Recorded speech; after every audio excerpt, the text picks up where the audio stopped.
हरे रामेति कृष्णेति नाम संकीर्तनं सदा लोकक्षेमाय कुर्वन्तं प्रेमिकं सद्गुरुं भजे। जय बोलो श्री प्रेमिकेंद्र सद्गुरुनाथ महाराज की जय। सर्व संतनों की जय। राधे कृष्णा सखीஸ், இன்றைய தினம் ஸ்ரீ சைத்தன்ய மகாபிரபு நித்யானந்தர் ரெண்டு பேரும் முதல் சந்திப்பு இதை நம்ம பார்க்க இருக்கோம். ஹரே ராம ராம ராம ஹரே ஹரே, ஹரே கிருஷ்ண கிருஷ்ண கிருஷ்ண ஹரே ஹரே.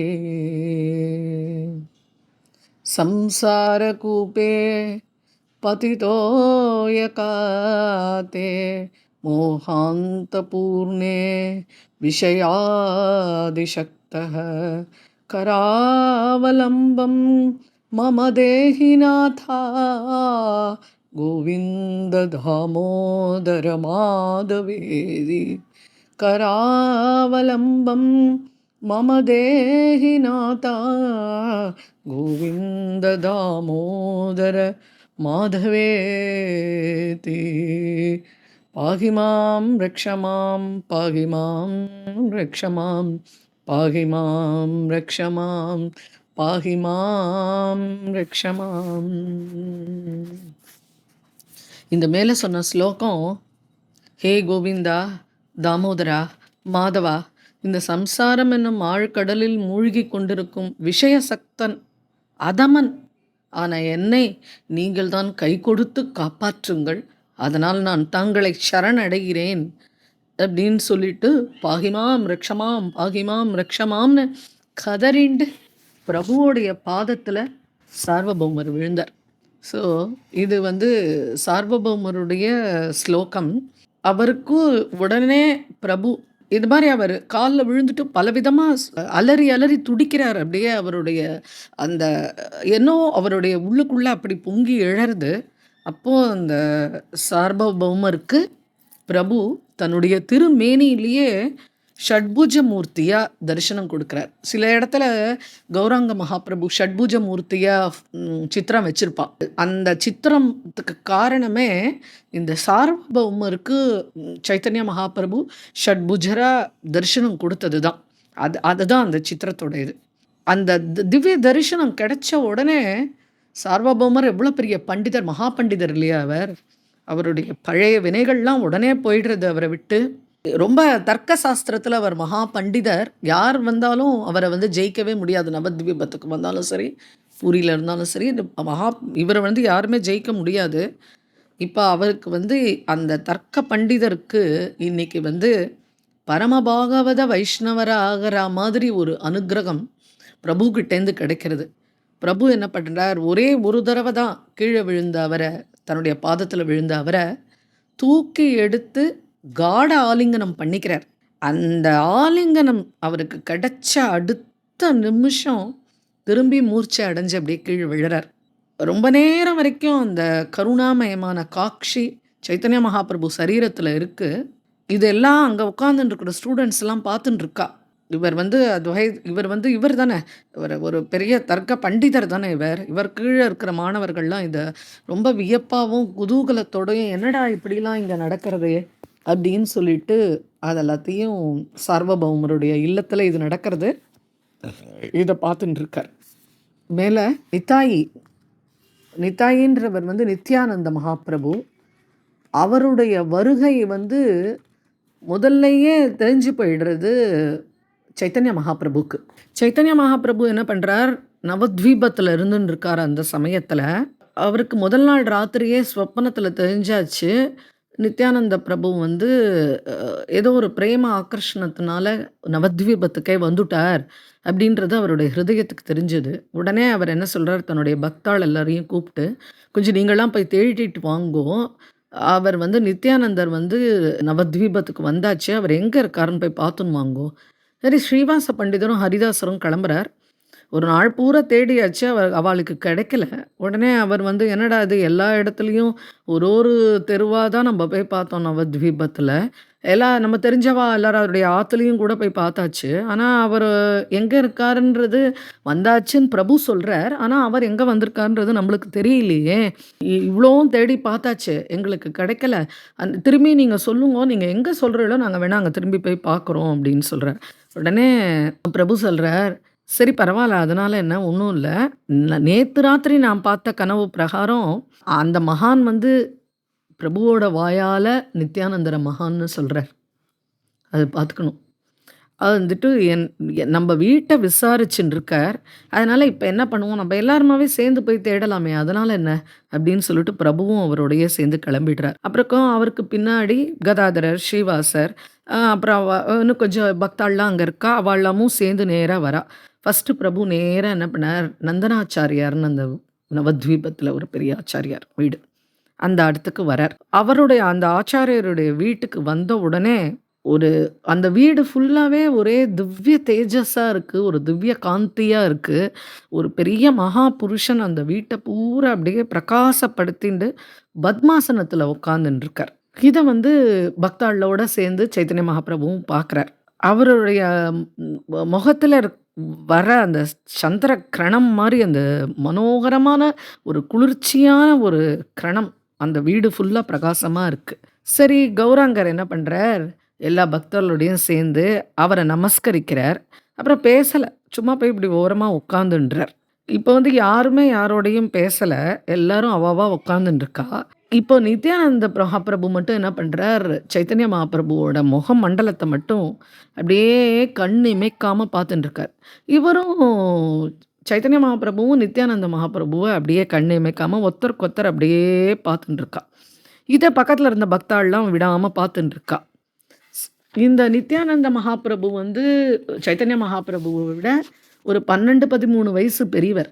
நித்யானந்த மகாபிரபு வந்து ஒரு 12 வயசுலயே அவருடைய வீட்ட விட்டுட்டு, அவர் வெளியில வந்துட்டார். கிட்டத்தட்ட அதுலேருந்து ஒரு 20 வருஷம், அதாவது அவருடைய 32 வயசு வரைக்கும்னு வச்சுக்கோங்களேன். அந்த 32 வயசு வரைக்கும் அவர் வந்து பல தீர்த்த யாத்திரை போய் பண்றார். இவருக்கு கூட ஒரு சன்னியாசி வரார். ஆனா, அவர் பாதியிலேயே இவர விட்டு எங்கேயோ போயிர்றார். அப்படி ஒண்ணும் அவருக்கு இவர் மேல ஒரு ஒரு இது இல்ல. அவர் பாட்டுக்கு இவர விட்டுட்டே போயிடுறார். 20 வருஷமா இவர் சுத்தின்னு இருக்கார். ஆனா, இவர் என்ன தேடுறாரோ, அது அவருடைய மனசுக்கு கிடைக்கல. அப்போ அவர் நெனச்சுக்கிறார், என்னன்னு தெரியலையே! நம்ப எங்க போனாலும் கிடைக்கவே இல்ல. நம்ப வந்து எங்கெங்கேயோ தேடி அலைஞ்சிட்டோம். நம்பளுக்கு ஏதோ ஒண்ணு கிடைக்கணுன்றதுக்காக நம்ப இப்ப தேடின்னு இருக்கோம் 20 வருஷமா. ஆனா, நம்மளுக்கு எதுவுமே கிடைக்கல. அப்படின்னு சொல்லிட்டு இவர் என்ன பண்றார், அப்படியே அங்க நின்னுட்டே இருக்கார். அப்போ யாரோ ஒருத்தர் வந்து நம்ப சைத்தன்ய மகாபிரபுவ பத்தி ஏதோ பேசின்னு இருக்கா, சொல்லின்னு இருக்கா.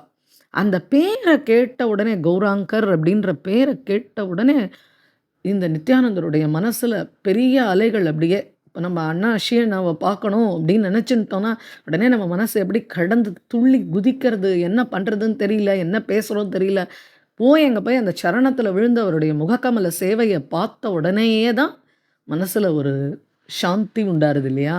அந்த மாரி இந்த கௌராங்கர பார்க்கணும் அப்படின்னு சொல்லிட்டு இவருடைய மனசானா அலை அப்படியே பொங்கறது, மனசுல ஒரு ஆனந்தம் உண்டாருது.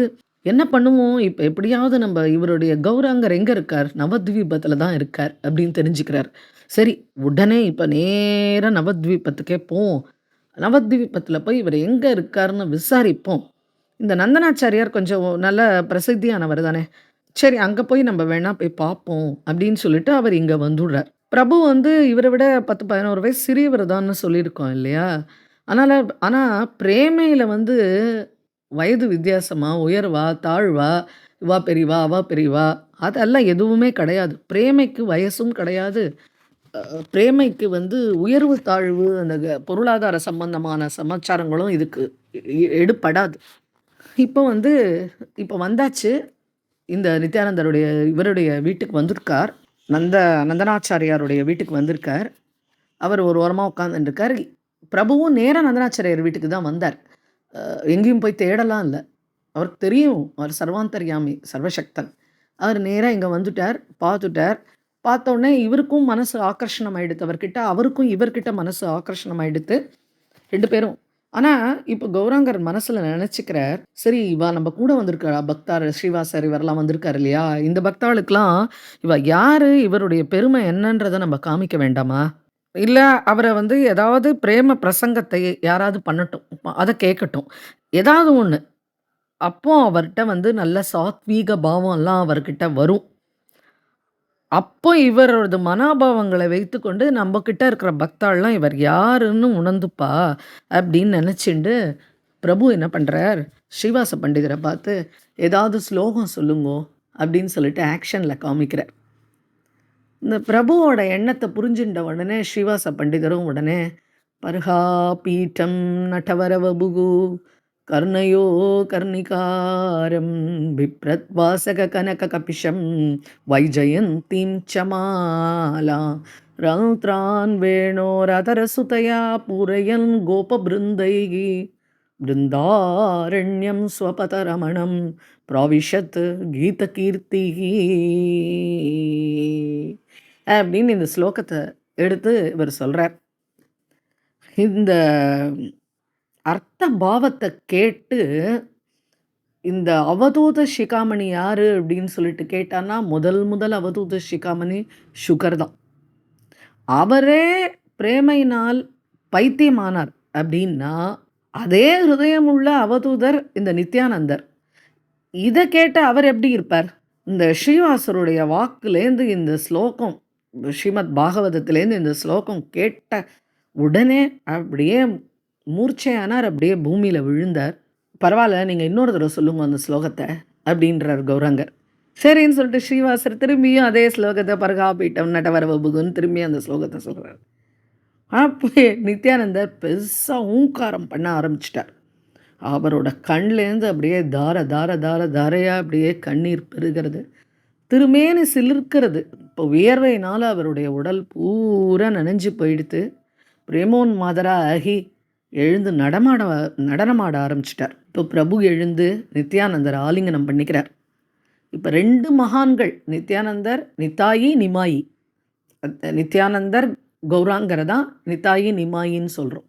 ஸோ அவ 2 பேரும் ஹா கிருஷ்ணா, ஹா கிருஷ்ணான்னு அப்படின்னு பிரேமையில அப்படியே நில தடுமாறி போய் ஒத்தருக்கு கட்டி பிடிச்சுண்டு அழுதுண்டு பெருமூச்சு விட்டுண்டு கீழே விழறா.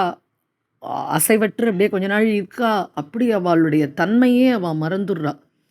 இதை பார்த்துன்னு உட்காந்துட்டு இருக்கா இல்லையா, கூட வந்த பக்தாள்லாம் அவளுக்கெல்லாம் அப்படியே மனசெல்லாம் உருகி போயிடுறது.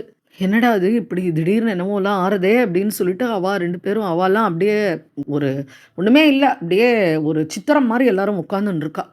இதுக்கு நடுவில் இப்போ என்ன பண்ணுறார், நித்தாயி என்ன பண்ணுறார், நித்யானந்தர் கௌராங்கரோட மடியில் அப்படியே விழறார்.